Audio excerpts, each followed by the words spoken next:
नमस्कार, आप देख रहे हैं सिटी न्यूज और दिन भर की तमाम खबरों के साथ मैं प्रीति सागर। खबरों में बात करेंगे सबसे पहले आज की सुर्खियों की। सरायकेला खरसावां जिले के कांदरबेड़ा नाव घाट में एक युवक का शव मिलने से इलाके में फैली सनसनी। आदित्यपुर में एक युवक और दुकानदार के बीच का मामूली विवाद हाथापाई तक पहुंचा, स्थानियों ने मामला कराया शांत। जमशेदपुर में बेतरतीब ट्रैफिक चेकिंग के खिलाफ जेडीयू मुखर सिटी एसपी को सौंपा गया ज्ञापन। जमशेदपुर में पेट्रोल शतक पार, अफवाहों के बीच आधी रात बढ़ा झटका, महंगा हुआ पेट्रोल डीजल। खबरें विस्तार से। सरायकेला खरसावां जिले के कांदरबेड़ा नाव घाट में एक युवक का शव संदिग्ध परिस्थितियों में मिलने से इलाके में सनसनी फैल गई। घटना कपाली ओपी क्षेत्र की है।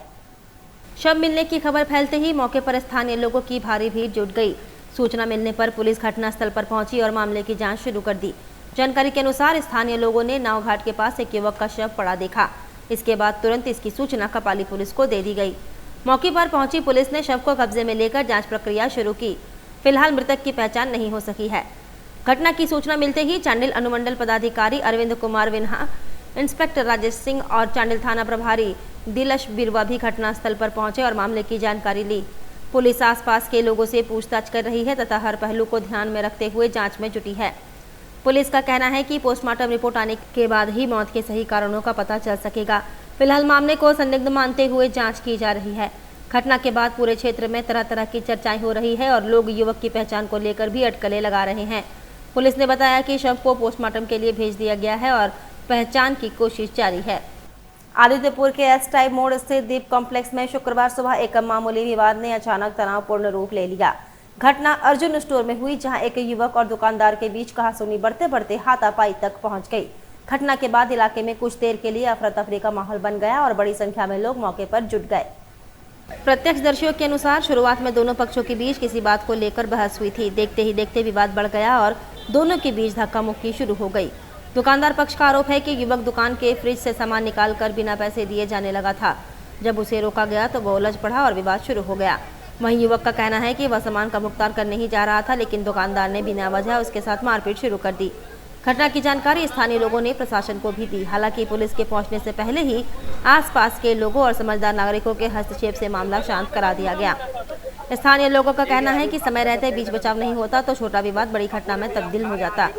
लगातार बढ़ रहे ऐसे छोटे छोटे विवाद क्षेत्र में चिंता का विषय बनते जा रहे हैं।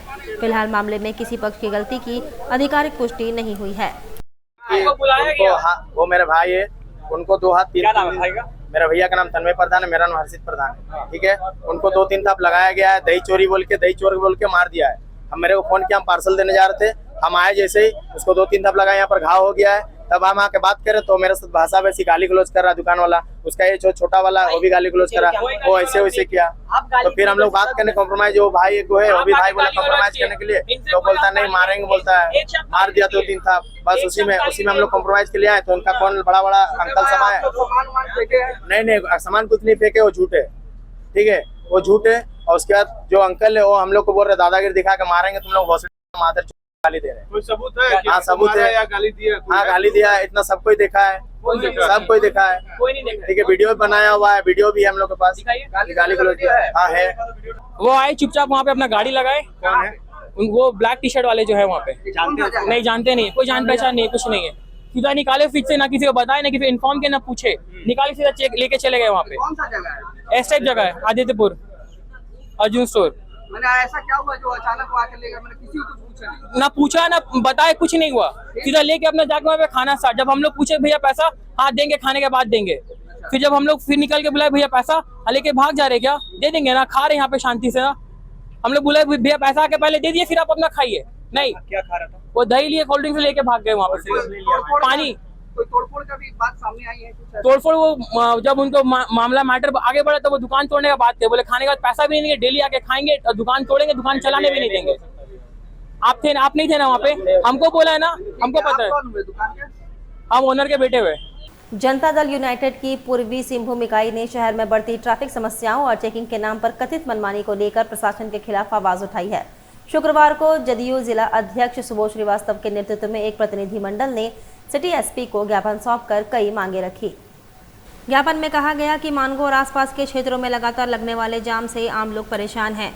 पार्टी ने आरोप लगाया है कि ट्रैफिक चेकिंग के नाम पर भ्रष्टाचार बढ़ रहा है और एक ही सड़क पर कई जगह चेकिंग होने से लोगों को अनावश्यक परेशानी झेलनी पड़ रही है। जदयू नेताओं ने मांग की कि पूरे राज्य की तरह ऑनलाइन चालान व्यवस्था को प्रभावी ढंग से लागू किया जाए। उनका कहना है कि यदि किसी वाहन चालक के पास मौके पर पैसे नहीं हो तो वाहन जब्त करने के बजाय ऑनलाइन चालान दिया जाए ताकि बाद में उसका भुगतान किया जा सके। इसके अलावा स्कूलों के आसपास सुबह और दोपहर के समय चेकिंग अभियान नहीं चलाने की भी मांग की गई ताकि स्कूली बच्चों और अभिभावकों को जाम और परेशानी से राहत मिल सके। जिला अध्यक्ष सुबोध श्रीवास्तव ने कहा कि पार्टी विकास के खिलाफ नहीं है, लेकिन चेकिंग के नाम पर जनता को परेशान करना गलत है। उन्होंने चेकिंग पॉइंट कम करने और डिजिटल व्यवस्था को बढ़ावा देने की मांग की।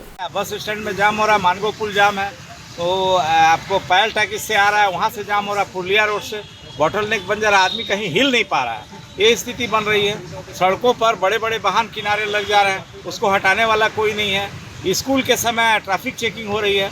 अब देखेंगे डिमना रोड में 6-7 जगह चेकिंग हो रही है। एक आदमी कितनी बार अपनी चेकिंग कराएगा? 5 बार 6 बार चेकिंग होता है। एक जगह आधा घंटा लगा, दूसरी जगह आधा घंटा। वो अपना ड्यूटी कब जाएगा, घर कब जाएगा?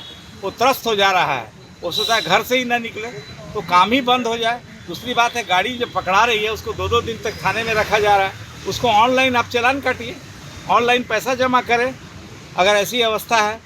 दूसरी बात है कि ये देखना चाहिए कि जो आप मानगो देख लीजिए, मानगो देख लिए, बिष्टुपुर में जो आपको थाना है, बिष्टुपुर थाना, वहाँ पार हो रहा, होटल के पास पूरी गाड़ियाँ लगी, उसको हटाने वाला कोई नहीं है। गाड़ी मुड़ रहा, वहाँ एक्सीडेंट हो रहा और वहीं पुलिस चेकिंग कर रहा है। आपको गोलचक्कर में आपको चेकिंग करने का क्या तात्पर्य है? वहाँ पकड़ रहे हैं, वहाँ डर के मारे वहाँ एक्सीडेंट हो जा रहा है। पेड़ के पास छिप के भी खड़े, पेड़ के छिप के जो पुलिसिंग हो रही है उस पर भी हमने कहा कि आप सामने से पुलिसिंग करिए, गुड पुलिसिंग है। लोग को ये समझ में आप पर विश्वास जमे, आप छिप करके पुलिसिंग कर रहे हैं, तो आप सामने से चेक करिए, पुलिस का काम है। हम चाहते हैं कि पुलिस पर लोगों का विश्वास जमे और सिटी एसपी ने हम लोग को आश्वस्त किया है कि हम लोग सारी जो कहा है उस पर हम लोग जाँच करेंगे। हम लोग पीएम मॉल के बारे में भी कहा, वहाँ बेतरतीब से गाड़ी लगी हुई है और वो हजारों गाड़ियाँ जा रही है, वहाँ गाड़ी फंस रहा है, एक्सीडेंट हो जा रहा है। ईरान, इजराइल और यूनाइटेड स्टेट्स के बीच बढ़ते तनाव और युद्ध का असर अब जमशेदपुर सहित पूरे देश में दिखने लगा है। पेट्रोल और डीजल की कीमतों में बढ़ोतरी से आम लोगों की परेशानी बढ़ गई है। सरकारी तेल कंपनियों ने पेट्रोल और डीजल के दाम में करीब 3 रुपए प्रति लीटर तक की वृद्धि की है। इस बढ़ोतरी के बाद जमशेदपुर में पेट्रोल की कीमत 100 रुपए प्रति लीटर के पार पहुंच गई, जबकि डीजल के दाम में भी तेजी दर्ज की गई है। बढ़ती कीमतों का असर आम लोगों के साथ साथ परिवहन, छोटे कारोबार और दैनिक जरूरतों पर भी पड़ने लगा है। जानकारी के अनुसार अंतर्राष्ट्रीय बाजार में कच्चे तेल की कीमतों में लगातार तेजी बनी हुई है। युद्ध के कारण खाड़ी देशों से तेल सप्लाई प्रभावित हुई है। खासकर होर्मुज़ स्ट्रेट में बाधा आने से दुनिया भर में तेल आपूर्ति पर असर पड़ा है। भारत अपनी जरूरत का अधिकांश कच्चा तेल विदेशों से आयात करता है, जिससे अंतर्राष्ट्रीय बाजार में बढ़ोतरी का सीधा असर देखने को मिल रहा है।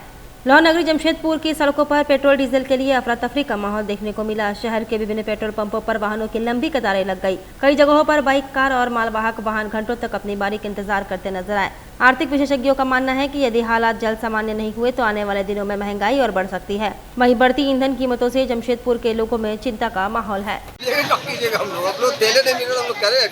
दाम बढ़ा है तो इसमें क्या असर पड़ेगा देश में? देखिए क्या पड़ेगा, अब हम क्या बता सकते हैं, बेहतर आप लोग जानिए।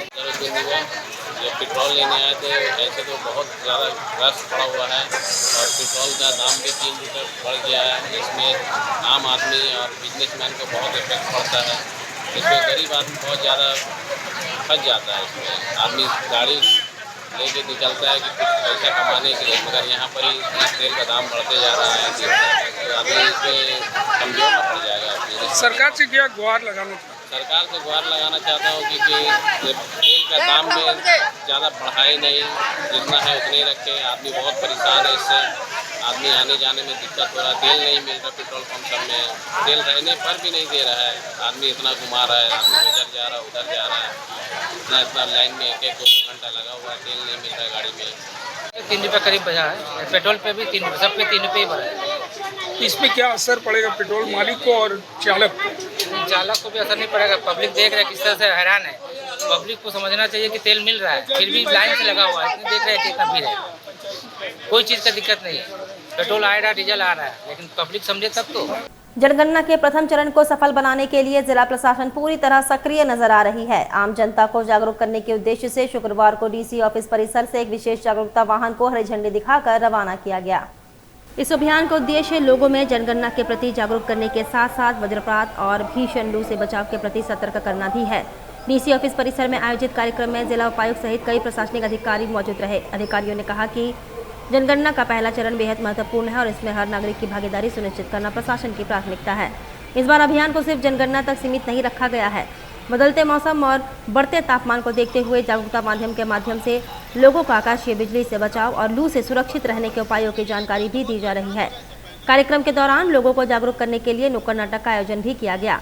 कलाकारों ने सरल और रोचक अंदाज में जनगणना में सही जानकारी दी। वज्रपात के समय पेड़ के नीचे न रुकने तथा भीषण गर्मी में दोपहर के समय सावधान बरतने का संदेश दिया। जिला प्रशासन ने लोगों से अपील की है कि वे जनगणना में सहयोग करें और मौसम संबंधी सावधानियों का पालन कर सुरक्षित रहे। वाहन रवाना किया गया है। ये लोगों को जनगणना के साथ साथ जो भी आपदा देख रहे हैं, ठनका गिरना, बिजली गिरना जिसको बोलते हैं, तो इस और साथ साथ लू के बारे में भी लोगों को जागरूक करेगा। दोनों को हम लोग साथ साथ इसको कैंपेन कर रहे हैं। ऐसी प्राकृतिक आपदाओं से कोई मौत होती है तो कुछ मुआवजे का भी प्रावधान है सर? हाँ, मुआवजा का प्रावधान है। आपदा राहत से उनको मुआवजा भी दिया जाएगा। सर, शहर में कितनी गाड़ी और ग्रामीण क्षेत्र में घूम रहे हैं? ये सारी गाड़ियाँ अभी जा रही है। ये हर गांव तक, हर प्रखंड तक ये जाएंगी, घूमेंगी और इसमें GPS लगा हुआ है जिससे मॉनिटर भी किया जाएगा कि किस क्षेत्र में कहाँ घूम रही है। प्रतिदिन शाम में ये लोग रिपोर्ट भी करेंगे हमारे जनसंपर्क कार्यालय में। बॉलीवुड अभिनेत्री माधुरी दीक्षित के जन्मदिन के अवसर पर साक्षी बाजार में 2 दिवसीय भव्य कार्यक्रम का आयोजन किया गया। गुरुवार शाम कार्यक्रम स्थल पर उत्सव जैसा माहौल देखने को मिला।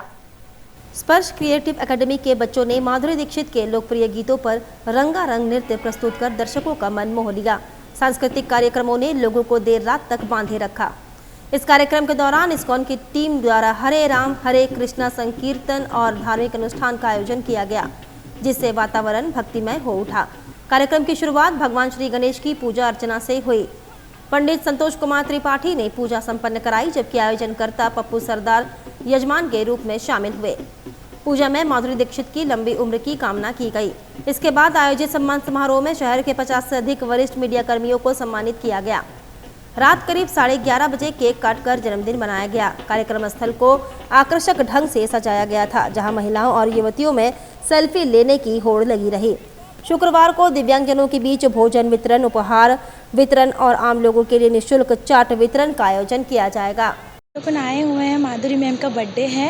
बर्थडे सेलिब्रेशन करने के लिए बहुत अच्छा से सेलिब्रेशन किया गया है। शाम से प्रोग्राम चल रहा है और बहुत कुछ हुआ है। उसके बाद जाके भजन कीर्तन हरिनाम इस्कॉन की तरफ से बहुत सारे प्रोग्राम करवाया गया है और अभी माधुरी मैम का केक कटाया जाएगा। बहुत अच्छे से प्रोग्राम हो रहे हैं यहाँ पे। हम लोग ना माधुरी के बर्थडे में आए हैं, सारे परिवार के साथ आए हैं त्यौहार मनाने के लिए। और हम लोग हर साल आते हैं बर्थडे मनाने के लिए माधुरी जी का, और हम चाहते हैं कि माधुरी जी एक बार जमशेदपुर आएँ और अपना बर्थडे हम लोग के साथ, पप्पू भैया के साथ सेलिब्रेट करें।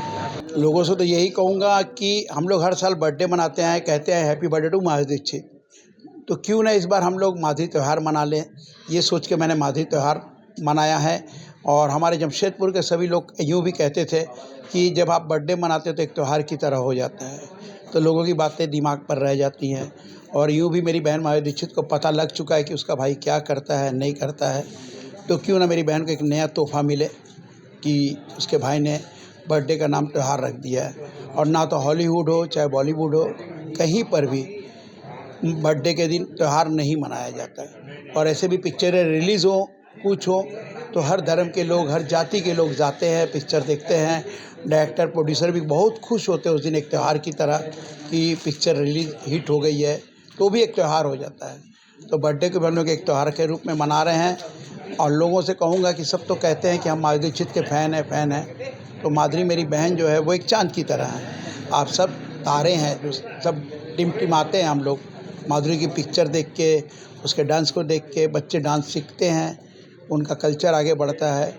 मैं तो कहूँगा कोई तो उन्हें डांस गुरु भी मानता होगा, कोई बड़ी बात नहीं है। और यही नहीं, मैं तो लोगों से यही गुजारिश करूंगा कि रियल में अगर आप माधुरी को एक चांद की तरह समझते हैं, अगर आप उसके फ़ैन हैं, हिंदुस्तान हो, विदेश हो, हिंदुस्तान के बाहर हो, कहीं भी हो, 2 साल 4 साल 5 साल 6 साल में कोई दिन एक ऐसा आ जाए, भगवान से प्रार्थना करता हूँ, गणपति जी से प्रार्थना करता हूँ, माता रानी से प्रार्थना करता हूँ कि उसके जितने फ़ैन हैं, कोई 5-6 साल में एक दिन ऐसा आ जाए, लगे कि वाकई में माधुरी का बर्थडे है, पूरे जगह पर केक की कमी हो जाए तो मेरी बहन को पता लग जाए वाकई में मेरे तारे कितने हैं चाहने वाले। कोल्हान विश्वविद्यालय में नए सत्र से क्लस्टर सिस्टम लागू करने और पीजी की पढ़ाई केवल चाईबासा में संचालित करने के प्रस्ताव को लेकर छात्रों और अभिभावकों में चिंता बढ़ गई है। इस संबंध में उच्च एवं तकनीकी शिक्षा विभाग झारखंड सरकार के मुख्य सचिव को ज्ञापन भेजकर निर्णय पर पुनर्विचार करने की मांग की गई है।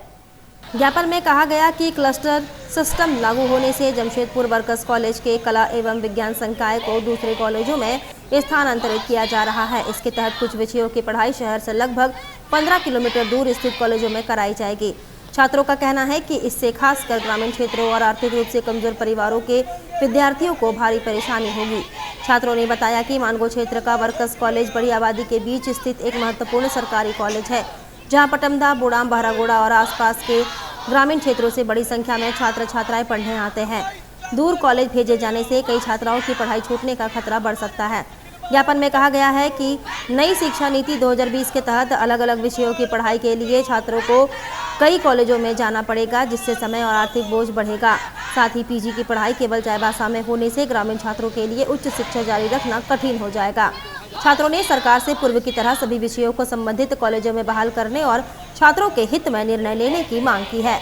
सब कोल्हान यूनिवर्सिटी के जितने भी मेंबर हैं, जो छात्र हैं, जो नए कानून जो क्लस्टर सिस्टम लागू किया गया है जिससे ये लोग प्रभावित हैं, आज उसी के क्रम में ग्रेजुएट कॉलेज में एक सेमिनार हो रहा है जिसमें उच्च शिक्षा और तकनीकी विभाग के जो सचिव हैं माननीय पुरवार जी यहाँ पर आए हुए हैं, राहुल पुरवार जी, और कोल्हान विश्वविद्यालय के कुल सचिव वो भी यहाँ पर आए हुए हैं।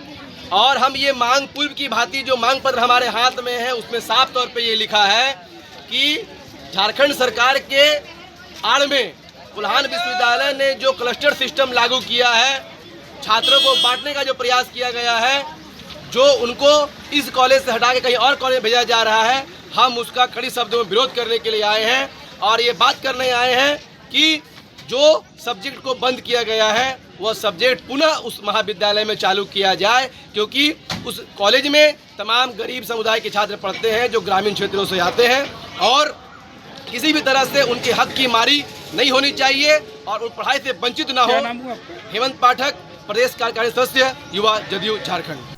पश्चिम बंगाल में हाल ही की घटनाओं को लेकर जमशेदपुर सहित कई जगहों के नागरिकों, सामाजिक कार्यकर्ताओं और मानवाधिकार समर्थकों ने राष्ट्रपति महोदय के नाम एक स्मारक पत्र भेजा। यह पत्र पूर्वी सिंहभूम के जिलाधिकारी के माध्यम से भेजा गया है। इसकी एक प्रति पश्चिम बंगाल के राज्यपाल को भी दी गई है। पत्र में लोकतांत्रिक अधिकारों की रक्षा, सामाजिक सौहार्द बनाए रखने और संवैधानिक मूल्यों की सुरक्षा की मांग की गई। लोगों का कहना है कि पश्चिम बंगाल हमेशा से अलग अलग धर्मों और समुदायों के लोगों के साथ मिलकर रहने की मिसाल रहा है। यहाँ छोटे व्यवसायी, मजदूर और दूसरे राज्यों से आए लोग मिलजुल कर काम करते हैं और अपना जीवन चलाते हैं। स्मारक पत्र में कहा गया है कि अगर धार्मिक तनाव, नफरत फैलाने वाली बातें और सांप्रदायिक माहौल बढ़ता है तो इसका असर आम लोगों की जिंदगी, रोजगार और छोटे कारोबार पर पड़ेगा। पत्र में सामाजिक राजनीतिक कार्यकर्ता प्रोफेसर डॉक्टर गर्ग चट्टोपाध्याय की गिरफ्तारी पर भी चिंता जताई गई। लोगों ने कहा कि अपनी बात रखना और सवाल पूछना लोकतंत्र का महत्वपूर्ण हिस्सा है। अगर ऐसी आवाज़ों को दबाया जाता है तो लोकतांत्रिक अधिकारों के लिए चिंता की बात होगी। नागरिकों ने राष्ट्रपति महोदय से मामले में हस्तक्षेप कर लोकतांत्रिक अधिकारों और सामाजिक सौहार्द की रक्षा की अपील की है। आज जो ये पूरे हिंदुस्तान के अंदर ये एक नफरत का माहौल शुरू हो गया है, जो इससे पहले नहीं देखा जाता था। अभी आमतौर पर कहीं भी शुरू हो गया, कहीं भी लोग किसी भी माइनॉरिटी के आदमी को या बैकवर्ड क्लास के आदमी को जो है पकड़ के मार रहे हैं, घेर रहे हैं, पीट रहे हैं। इसके खिलाफ हम लोग आवाज़ उठा रहे हैं और इसकी आवाज़ है। मैं असलम मलिक, भारत ह्यूमैनिटी फाउंडेशन का अध्यक्ष। हम लोग एक नागरिक समाज से आए हैं जो जनाधिकार के लिए लड़ते हैं, सामाजिक न्याय और लोकतंत्र के रक्षा के लिए हम लोग जो लोग आवाज़ उठाते हैं। ऐसा नागरिक समुदाय से विभिन्न संगठन यहाँ जुटे हुए हैं, प्रतिनिधि। हम लोग आए हैं माननीय हमारे महामहिम राष्ट्रपति महोदय को जो है मांग पत्र सौंपेंगे, स्मारक पत्र उपायुक्त के माध्यम से हम लोग वो सौंपेंगे कि अमन, चैन, शांति, सद्भाव हमारे देश में बने रहे और बंगाल में और विभिन्न जो उत्तर प्रदेश में और भी विभिन्न जगह में, दिल्ली में, जहाँ भी जो लोग को समूह के रूप में जुट के जो उद्वंड लोग जो है अक़लियतों पर जो है हमला कर रहा है, दबे कुचले समुदाय पर हमला कर रहा है, मजदूर जो मजलूम तबके के लोग हैं, मजदूर है, उस पर हमला कर रहा है। ये जो है ये लोकतंत्र के लिए, इस देश के लिए जो है अच्छा बात नहीं है। हम लोग मिलजुल के पूरे देश तरक्की करेगा, पूरे देश का ग्रोथ, इकोनॉमिक ग्रोथ जो है बढ़ेगा अगर हम लोग सब लोग मिलजुल करें। मेरा नाम है गौतम बोस, हम जो है इंसानी पहल के कन्वीनर हैं। इंडियन ओवरसीज बैंक की नई शाखा का भव्य उद्घाटन शुक्रवार को आदित्यपुर में किया गया। बैंक की इस नई शाखा के शुरू होने से क्षेत्र के लोगों को आधुनिक और बेहतर बैंकिंग सुविधाओं का लाभ मिलेगा। नई आदित्यपुर ब्रांच का उद्घाटन दीप कॉम्प्लेक्स, टाटा कांड्रा मुख्य मार्ग, NAC कार्यालय के समीप एस टाइप आदित्यपुर 1 में आयोजित कार्यक्रम के दौरान किया गया। उद्घाटन बैंक के वरिष्ठ क्षेत्रीय प्रबंधक सुशांता कुमार भोई ने फीता काटकर किया। इस अवसर पर बैंक के अधिकारी, स्थानीय व्यवसायी, गणमान्य लोग और बड़ी संख्या में ग्राहक उपस्थित रहे। बैंक प्रबंधन ने बताया कि नई शाखा में ग्राहकों को बचत खाता, चालू खाता, विभिन्न प्रकार की लोन सुविधा, डिजिटल बैंकिंग, ATM सेवा और अन्य आधुनिक बैंकिंग सुविधाएं उपलब्ध कराई जाएंगी। इससे आदित्यपुर और आसपास के क्षेत्रों के लोगों को बैंकिंग कार्यों के लिए दूर जाने की आवश्यकता नहीं होगी। शाखा प्रमुख ठाकुरदास मार्डी ने कहा कि बैंक का उद्देश्य ग्राहकों को सरल, सुरक्षित और बेहतर बैंकिंग सेवाएं उपलब्ध कराना है। उन्होंने क्षेत्रवासियों का स्वागत करते हुए बैंक की सेवाओं का लाभ उठाने की अपील की। आप सबको नमस्कार। आज आदित्यपुर में हमारा जमशेदपुर का 5वीं ब्रांच स्टार्ट हो रहे हैं।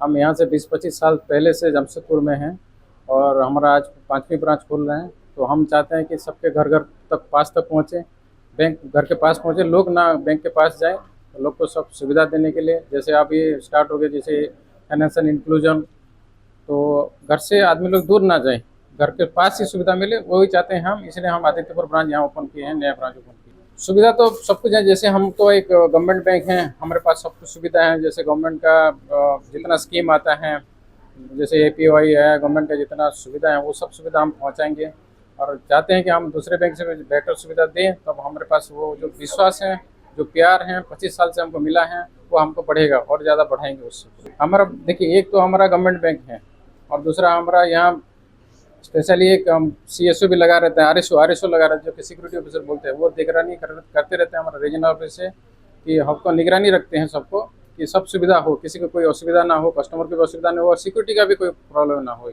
ATM का जितना जल्दी हम यहाँ कर सकते हैं, ATM हो सके, जमशेदपुर में भी ATM है। तो अभी तो फिलहाल जो भी है बाकी सुविधा भी आ चुके हैं, जैसे आपका मोबाइल बैंकिंग आ गया, सब कुछ सुविधा है, तो इसलिए ATM का भी उतना ज़रूरत नहीं हुआ, क्योंकि पास में हम आ गए, आपको पास ही में आदित्यपुर में आ चुके हैं। आदित्यपुर जनता को बस यही मैं कहना चाहता हूँ कि आपका प्यार चाहिए, जैसे 20-25 साल से हमको दे चुके हैं पहले से, वही सेम हमको अभी से दो। मेरा नाम सुशांत कुमार भोई, मैं रीजनल ऑफिस से आया हूँ, रीजनल मैनेजर हूँ। चांडिल अनुमंडल क्षेत्र में हाथियों के बढ़ते आतंक के बीच ईचागढ़ विधायक सविता महतो का एक बयान विवादों में आ गया है। शिलान्यास कार्यक्रम के दौरान हाथी समस्या पर पूछे गए सवाल में जवाब में विधायक ने कहा कि हाथियों के झुंड को बांधकर नहीं रख सकते। उनके इस बयान के बाद स्थानीय समाजसेवियों और विस्थापित अधिकार मंच ने कड़ी नाराजगी जताई है। मैडम, एक चीज गज परियोजना, इतना बड़ा गज परियोजना है जहाँ हाथी का बहुल क्षेत्र है, और विभाग क्यों नहीं चाहता कि हाथी को यहाँ संरक्षण रखा जाए पहले के जैसा?